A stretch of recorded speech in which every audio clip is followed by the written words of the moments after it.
I think mainly what I'm trying to teach my students is that it is fabulous to think like a lawyer, but if you really want to be a great advocate for your client, you also have to understand how they think about things, what their perspectives are. Today on LawNext, I'll be speaking with Alice Armitage, Professor and Director of Applied Innovation at UC Hastings College of the Law, where she oversees two innovation-focused projects at the law school, LexLab and the Startup Legal Garage. This is Bob Ambrogi, and you're listening to LawNext, the podcast that features the innovators and entrepreneurs who are driving what's next in law. We'll get to today's interview in just a moment, but first, let's hear from the sponsors who generously support LawNext. And now, on to this week's interview. Alice Armitage, welcome to LawNext. Thank you, Bob. I really appreciate your having me on your podcast. It's an honor for me. Well, thank you for saying that. It's an honor for me to have you. So in researching, in looking into your background a little bit and reading about your background a little bit, I came across something which I thought was really interesting, which was to read that you, back in your law school days, were the first ever woman editor-in-chief of the Yale Law Journal.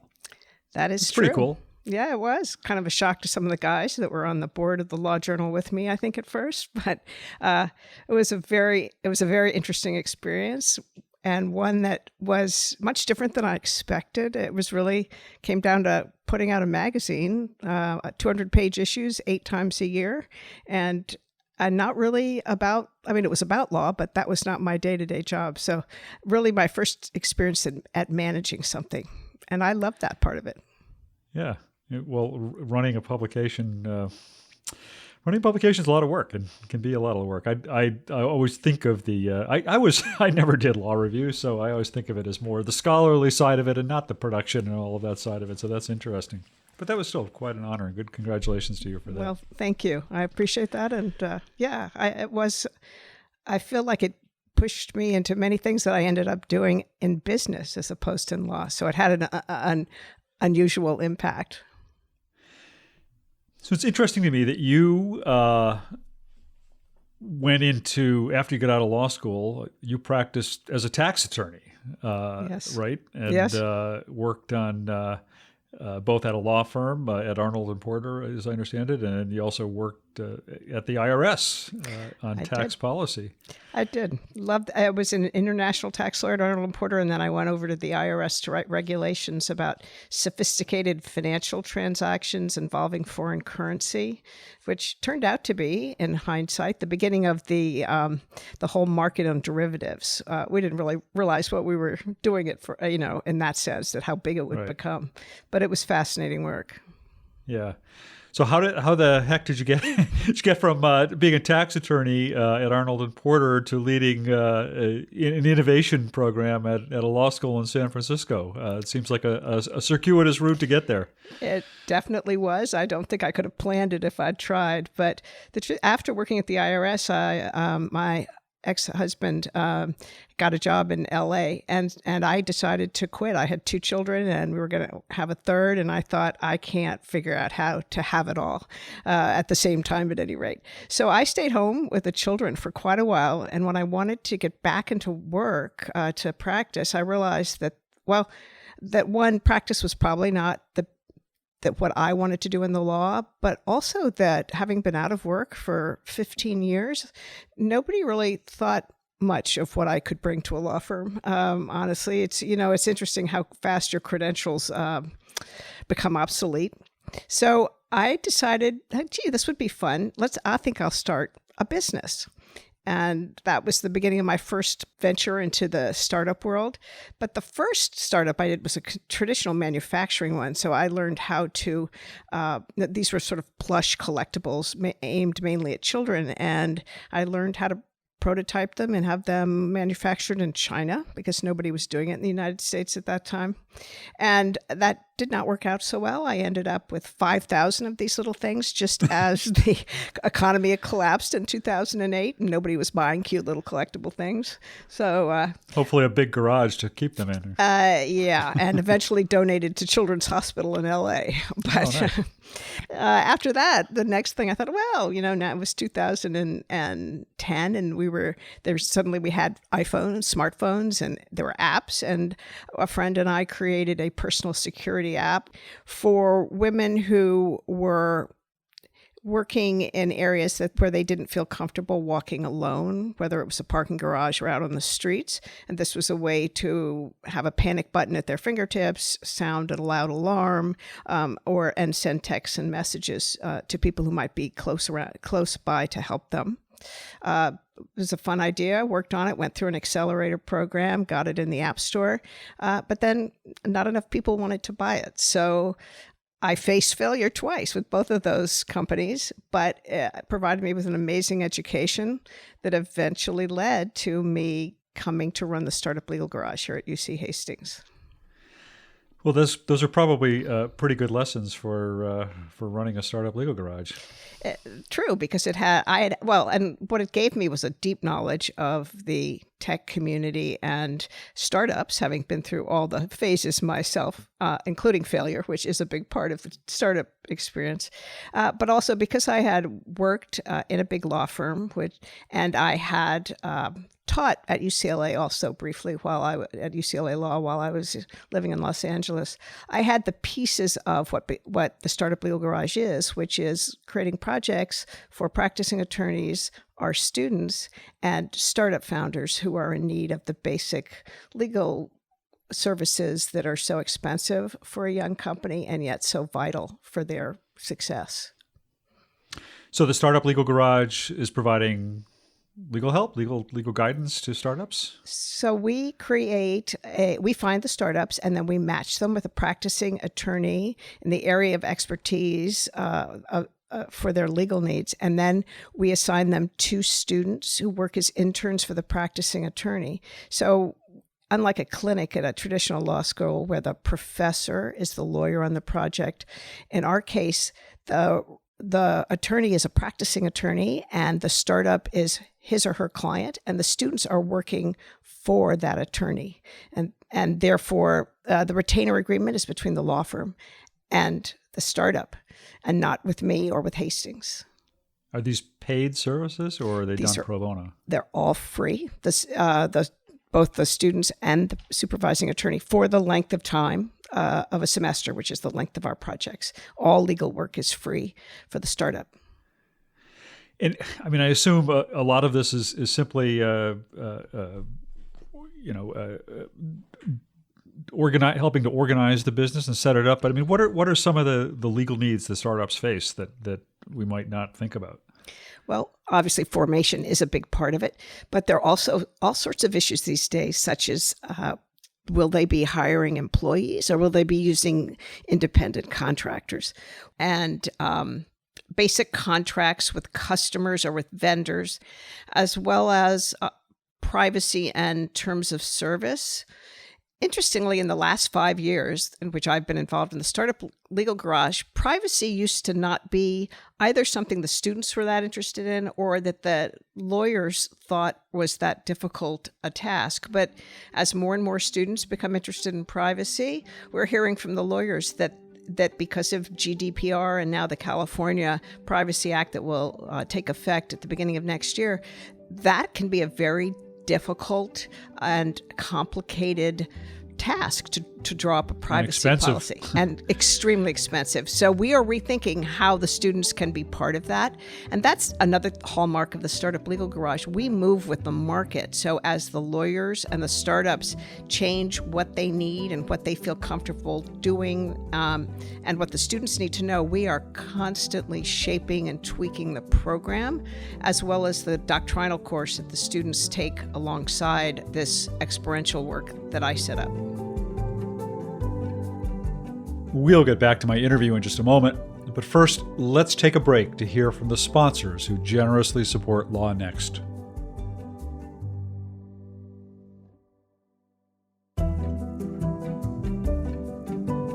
And now let's continue this week's interview. It's interesting because startups, until they get some funding going, don't have a lot of money to spend on lawyers. It's going to be a huge problem for a lot of startups just to get any kind of legal help in the first place.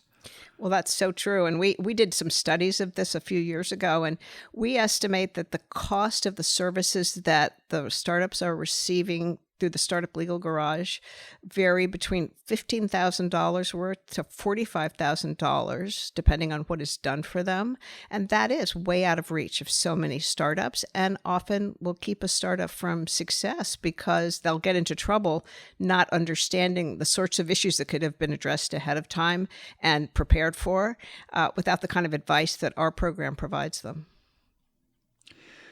So why do this in a law school context? I mean, how do you see this as benefiting the students who get involved in it? Well, that's an interesting question, Bob. Really, this program started as a way for students to get practical experience and to understand not just what it was like to practice law, but what it's like to practice law out in the real world.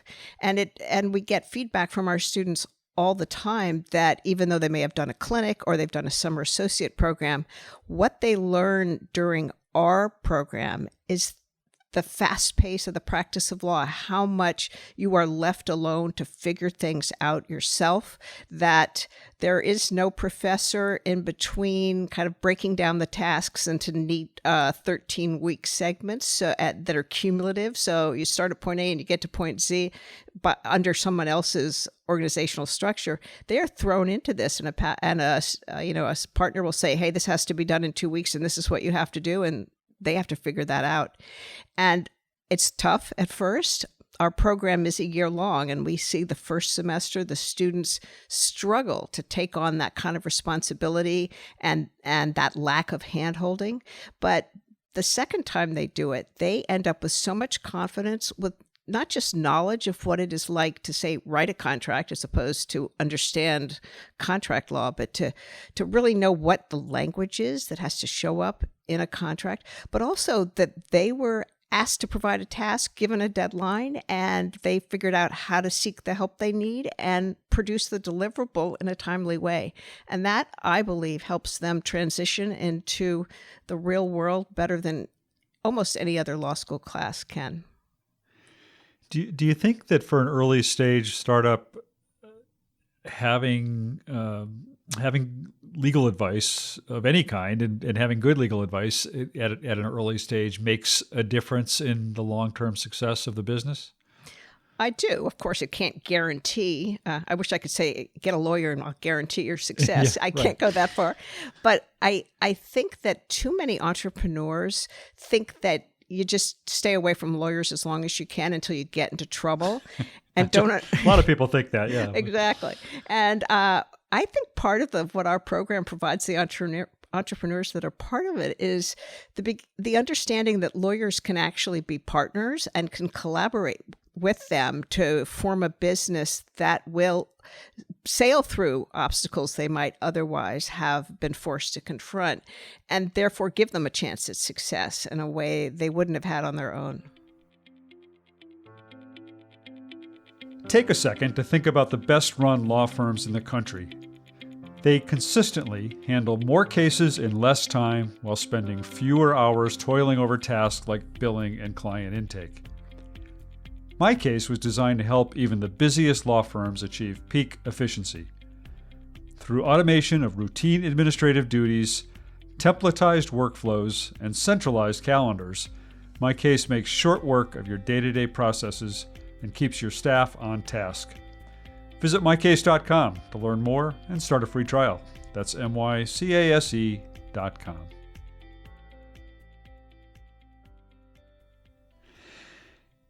Okay, so the Startup Legal Garage is part of what you do, and then you also oversee something called LexLab. What is LexLab?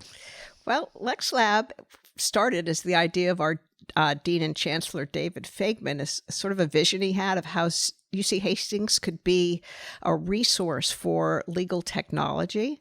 And honestly, legal technology is way behind the technology that's available in most other industries. And so it's still relatively nascent. And so a couple of years ago, David had this idea. He and I started talking about the tech community in San Francisco, since I was already doing that with the Startup Legal Garage, and I offered to help create LexLab. And so what we've created right now is a program that has 3 pillars. It has a concentration in law and technology that we are continuing to build out semester by semester so that our students can be exposed to how technology is impacting the law, not just doctrinally, but also the practice of law itself is changing, and technology is part of that. So we want them to understand both of those aspects of the way the practice of law is changing. And then we have events on a weekly basis that are available to the students, and also available to the entrepreneurs that are part of our 3rd pillar, which is we have an accelerator program now on campus where we invite legal tech startups to apply, and we choose 3 or 4 to actually work on campus to go through a program, an educational program where we teach them things like startup financing, how to sell to law firms, how other successful entrepreneurs have confronted and gotten past the obstacles that have come up. So a lot of the sort of practical advice that entrepreneurs need, and really for me, so there are these 3 pillars of LexLab, which allows the legal tech community in San Francisco to have a place to come together and be educated and meet one another, and mentors, appear. A lot of our alumni are interested in helping the entrepreneurs as well as our students. So it's been a lot of alumni engagement.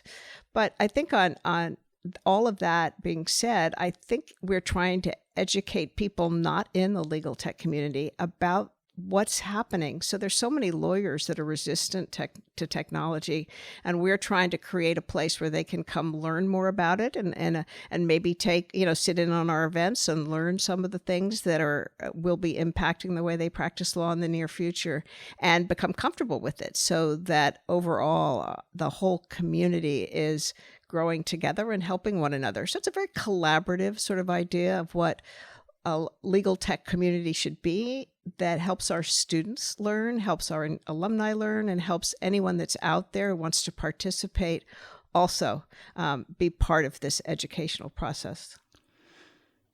And I was fortunate enough to come out there recently to San Francisco and sit in as the companies in the accelerator gave their kind of graduation speeches, pitches, or Yes. or whatever that would be. demo And day.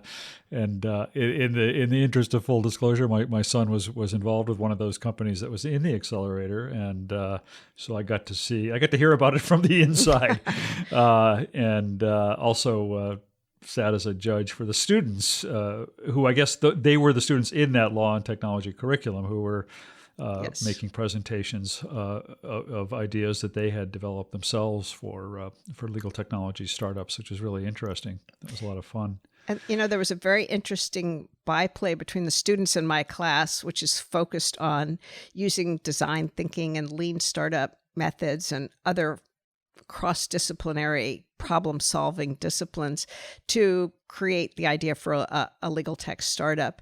But and so I have regular classes for them, and some of the entrepreneurs came in and sat in those classes, and it was a really interesting byplay that developed between the entrepreneurs and the law students as I had a task that they all did, and I think they each learned from one another. So that was something that I saw as a personal example of what really can happen when you bring people from different disciplines together and to work on a common task. So it's fun. It's fun to be able to teach and to also be helping people from a different discipline all in the same place. And that's the beauty of LexLab from my point of view.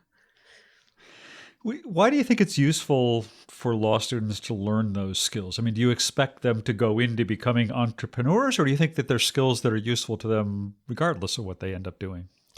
I actually think that those skills will make them better lawyers. I do have a student or two I think will go on to be legal tech entrepreneurs, but I think mainly what I'm trying to teach my students is that it is fabulous to think like a lawyer, but if you really want to be a great advocate for your client, you also have to understand how they think about things, what their perspectives are. So many of my students and really many of our students at UC Hastings in general want to work with startups because that is such a big part of our economy here in the Bay Area. And more I hear from the successful startups and the big tech companies that the lawyers that they want to work with, they want them to be partners in the sense that they're not an expertise working in a back office. They're not an expert that just goes to the back office and produces a 150-page memo on some legal question, but are actually there to be part of a discussion, to be someone, an entrepreneur or a CEO can call up and say, hey, I got 2 hours to make this business decision. Sit down with me. Let's talk this through. And to be able to function on that level, you have to have an intimate understanding of the client's business, their understanding of risk, their perspective on where their business is going and where it's come from. And in order to do that as a lawyer, you also have to understand business on a fundamental level. And that's what I'm trying to teach the students. It seems like not a lot of law schools have gotten that message. I mean, of course, I agree with you. You're preaching to the choir here, but we're seeing more schools start to have programs around innovation or around technology, but still a small number overall. Why do you think that is? Why do you think it's hard for law schools to kind of not change course, but make this part of the curriculum? Well, because I think it is so different than the way law school has traditionally been thought of as an intellectual pursuit in which you think about the source of law, the jurisprudence of law, and then look backwards as to how it is developed. There's very little sense that you need to look forward except to figure out a new set of facts that you then apply the same doctrines to. I think that the world is changing. I think that clients' demands of practicing lawyers are changing, but that message hasn't come down to many of the law schools yet. I think it's happening, and I think that it really is what our students want as well. So the pressure is coming, I think, from the market and from the students, but again, the legal industry has been slow to accept change, and law schools are even more conservative in ways. I think academic, those of us who come into academics aren't usually out in the real world. We don't see the changes going on. We are also very apt to be really interested in the intellectual pursuits, and therefore that's what law school focuses on. In many ways, I think that there should be a PhD for law students who want to turn this into something that will be simply an intellectual pursuit and perhaps teaching or some high-level policy. But for those of our students who want to actually practice law, I think the JD should be more like med school, have a year or two of substantive knowledge, and then maybe you take the bar and then have a year or two of experiential work where you actually transition into the practice of law after you understand all that substance and doctrine as a basis. But that will be a long time coming. Honestly, the state bars also and the ABA have a role in that. We're very highly regulated, and not a lot of change coming in that direction, from that direction either yet. I think it will, but again, it's the law is not a wide open, change embracing sort of profession, and I'm not sure most professions are, but I'm shocked. Yeah, I know. I think we're particularly backward looking in that sense, and so. But I do think that as word gets out of what Hastings is doing in Chicago, Kent, and Suffolk, and Northwestern, and Vanderbilt, that the more that potential students hear about that and demand it, the more that law firms or corporations or other people hiring law school grads hear about that and want that in their students. I think that's how the change will come. But it will be kind of word of mouth and perhaps more, what's the word I'm trying to think of? It's going to be slower than I don't think the ABA will mandate it. I think it's going to have to come from the ground up. Yeah. With regard to the startups that you work with, or just your observations of the industry broadly, you've, as you said, you've had a couple of startups. You've worked with startups. What's the toughest part of launching a startup? I think it's the ability to get back up and keep moving forward. There are so many obstacles to implementing an idea. A lot of people have really wonderful ideas, but when you start going down the road of turning those ideas into reality, there many things come up that are unexpected and that come at you from different directions. And you have to be a person that can, one, learn new things when you have to learn them, but two, keep thinking you see a way through, and getting back up in the morning and saying, okay, so that didn't work. Let's try it this way. It's not really different than building a program anywhere, but let's say here, building LexLab has been a similar sort of thing. It's just obstacles come from different places, and you just have to say, oh, well, okay, my idea of working it that way isn't going to happen. I'm going to do it that way. I don't think that that's the way lawyers are taught to think, really. So I think that is part of how this legal profession resists change, and legal tech startups have a hard time. But it is something in any startup that I've worked with, is that persistence, that sort of dogged pursuit of your vision. That's the toughest part. What's the biggest mistake startups make when they're just getting going?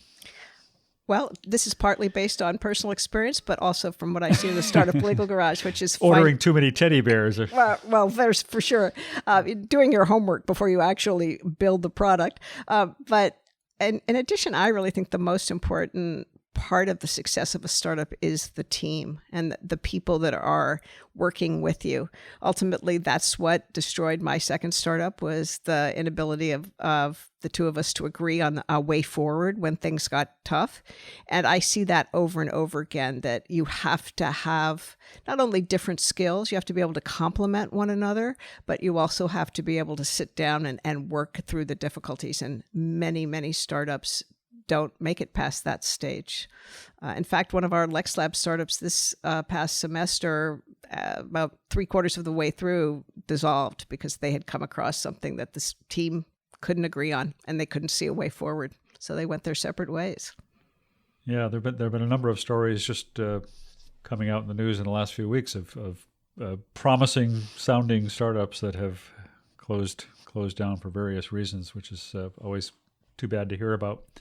It is, but probably why 90% of startups fail. It is a tough road, and only certain people will keep at it and be successful. Yeah. One of my concerns about is as much as the legal technology startup scene has been, I don't know, booming in a sense, certainly compared to I don't know, 5 or 10 years ago.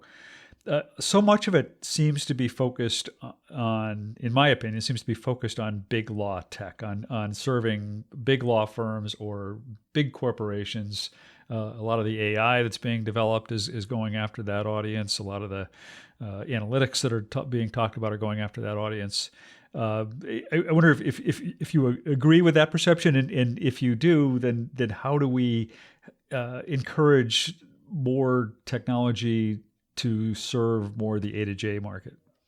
So that's a great question, and it's something I think about a lot. And partly, I think the problem arises because of the focus in the startup world on getting an investor, on finding big money to support your ideas as you build them, and then the requirements that those investors typically have of a large exit. In other words, a way for the investor to get a return on their money, not only quickly, but also large returns. So not 10%, but 100 or 1,000%. Those are the examples of unicorns. Those are that the investors always have that in their head. And the truth is that the legal tech market, maybe there's one or two ideas that will produce those kind of unicorns and those great big exits for investors, but they're probably not many. But those that are, the market that people envision is through the big law firms and the big corporations who have lots and lots of money to spend. Personally, I think that eventually legal technology will have a bigger impact and may produce more money when it is designed for small and medium law firms that don't have the funds to hire lots of lawyers and therefore have incentives to be creative about the way they practice law and to use technology to support the sort of advice that they give their clients.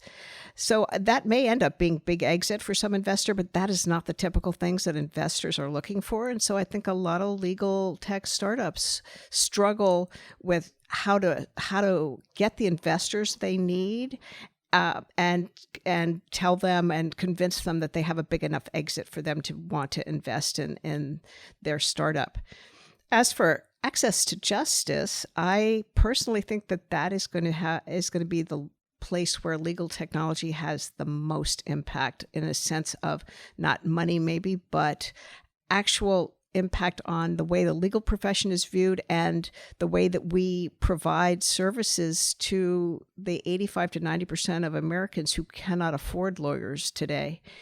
That is sort of a horrifying number. I mean, I honestly don't think that I could afford the services of so many of the practicing attorneys that we have working in the Startup Legal Garage. It's not something that most individuals or small companies or nonprofits can pay for. But I do think the technology will have the means of making the law more accessible and more affordable by automating so many of the basic processes of law that now require human time, legal time, but will soon be able to be provided by machine or by some sort of streamlined process that's available through technology. A different kind of a gap, not the access to justice gap, but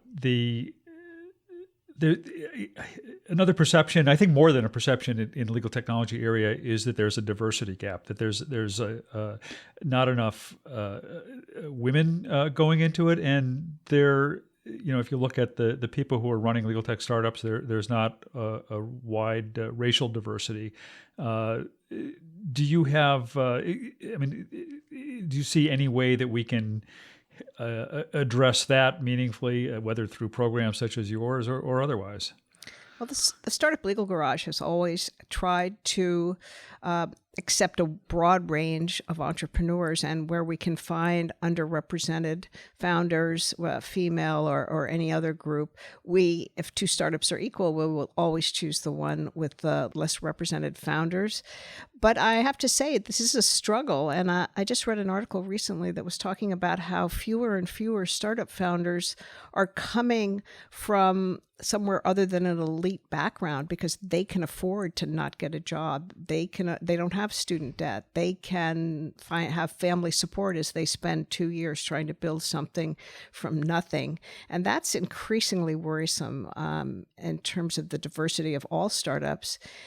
Legal technology startups, I think that's also difficult. Look how hard it has been for women to really break into the practice of law at the higher levels, even though over 50% of law students are now female. It's not a welcoming community. So, and honestly, we know that investors, the typical investor, it has made it much more difficult for a woman to be funded than men. I think there's statistics that prove that. So that is difficult. Our programs obviously can do some to address that. I think that there has to be perhaps more investment on programs that particularly accelerate women entrepreneurs, women lawyers. I don't think the government is going to do it now. So perhaps some of the companies that are noting that they don't have the kind of diversity, or the big law firms that don't have the kind of diversity that would be ideal, will actually put money where their mouths have been and actually create these programs. And then hopefully the kind of things that we do in law school will help that as well. So I'm going to be teaching a course on using legal technology to address some of the legal issues that keep the homeless on the street here in San Francisco. This is a course I'll be doing this fall. And I'm hoping that through being introduced to the world of technology through an access to justice portal will get more people involved who might not otherwise be looking for a career in that sort of world. That's great. For the next academic year, will there be any other changes? What's ahead for the LexLab and for the Startup Garage and for you over the next year? Well, I'm looking at creating more courses. So we have this fall, we're going to have the regulation of emerging technologies, which will be taught by a woman who is currently involved in autonomous vehicle policy at Waymo. So that's the doctrinal impact of it, but through the lens of autonomous vehicles, which are a huge issue. How do we control them before they take over our cities? And then I've actually been talking to one of the entrepreneurs that was in LexLab last semester, who's also a lawyer. We're trying to create a coding for lawyers class in the spring. That's a subject that I've gone back and forth on, and whether lawyers need to code. And the answer is no, not ultimately do I think they need to code, but to be able to understand the language and the way that coders think will be an invaluable skill as more and more legal services are delivered through technology.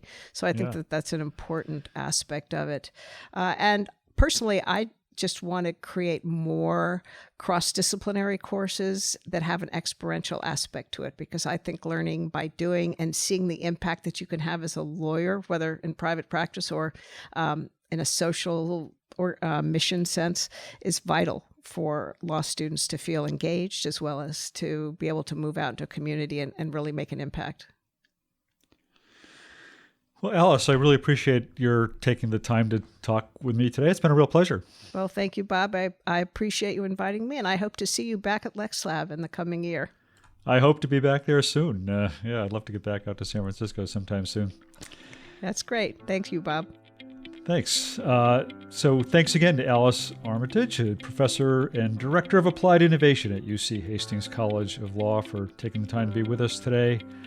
Thanks again to the sponsor who helps keep this show running, MyCase, with thousands of customers, is a trusted practice management solution, helping lawyers across the country run organized, efficient, and successful law firms. Try MyCase free today at mycase.com. Big thanks to Ben Ambrogi for producing and editing the show. That's it for this week. This is Bob Ambrogi. Thanks for listening.